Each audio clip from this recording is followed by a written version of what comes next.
Welcome back. I am Mike with Michigan Deer Tracking Hounds. I hope you guys have all been following along through the series and that you've been working on getting your dog to kind of associate, that you're asking them to do something with a reward, that they're starting to associate their food with the scents of the deer, as we discussed in our previous two videos. Today, before we go into the moving outside aspect in our next video, we're going to talk about a few major categories of types or strategies of tracking, scenting that dogs use. In my research and experience, there's pretty much four types of strategies that a dog will use. Some of them will strictly be a single type. Some of them will use a variation of multiple types. Realistically, in the end, the only thing that really matters is that they complete the task. For our own purposes, I will get into the explanation, but for our purposes, it's best for humans if the dog is a tracking style dog versus the other couple styles that we're going to discuss. This is because it's good for us to be able to verify that the dog is on the right track by using visual sign. If the dog is working off the track, as humans, we're not going to be able to see that visual sign, even if the dog is working towards the end goal. So the four types of dogs that I find are your wind scenting dogs, your seeking dogs, your trailing dogs, or my favorite, the tracking dog. So first up, we're going to talk about the wind scenting dog. The wind scenting dog is going to be primarily used for bird hunting or things of that nature, where there's a target scent out somewhere and then it creates a scent cone, which by scent cone, I mean, think of like a boat driving in the water and the wake the boat leaves behind. You have your target scent towards the front of the cone. As you get farther and farther away, the cone gets wider and wider. What you'll notice the dog's tendency who is wind scenting is they'll tend to keep their nose up. They'll be sniffing the air. They may drop their head and sniff the ground some, but primarily they're going to keep their head mid to up high. What they're doing is they're testing the outer limits of the scent.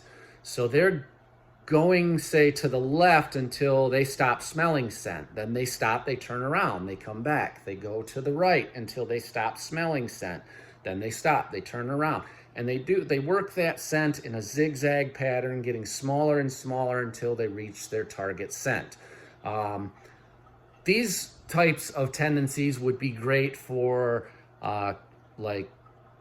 your Hail Marys, hoping you can wind scent a dog if you can get down, wind scent a deer.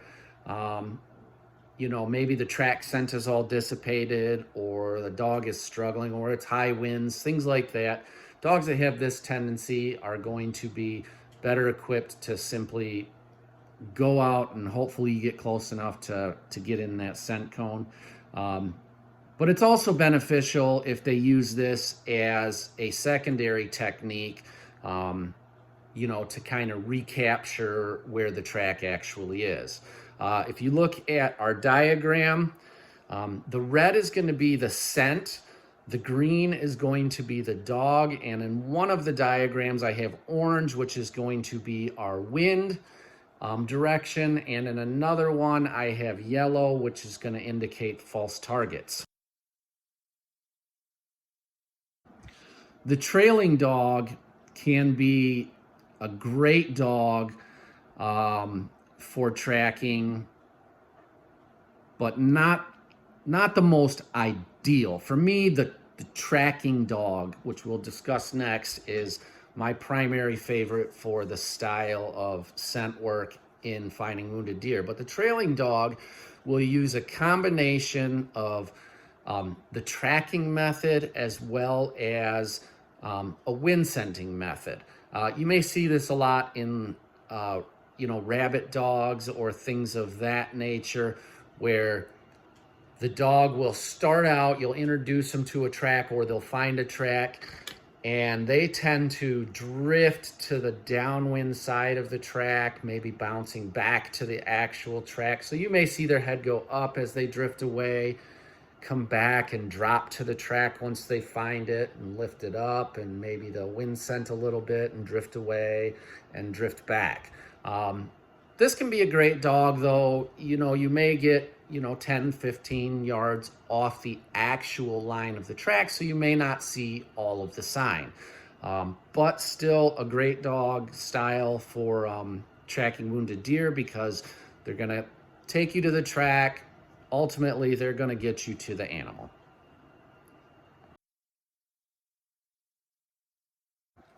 Next, we're gonna talk about seeking dogs.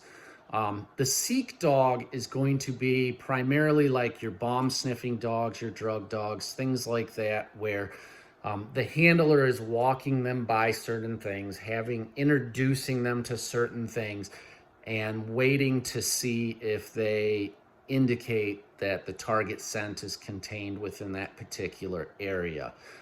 This type of dog will either on their own, as they're directed, go seek out different objects, sniff, seek out another object, sniff, sneak out another object, until they find the target scent. And then they're taught to indicate in some manner, whether that be a sit, a lay down, a back away and sit, or whatever their trained indication is. There's really not much application for this type of dog in deer tracking, but they're a great style for, say, shed hunting. Our final category for styles is the tracking dog. The tracking dog very rarely will drift off the actual line of the track. They tend to follow the track step by step, move by move of the animal. This is the most ideal dog for our purposes, because it keeps us really close to the line, allows us to visually see all the sign, make accurate assessments based on what the sign is telling us, and ultimately get us to the goal of finding the deer. It's important, as you work through the levels of your training, that you're assessing your dog's style. Every dog is different. Every dog will develop their own style. Ultimately, it's your job to understand what style they're using and coaching them, creating tasks to get into the style that you would prefer.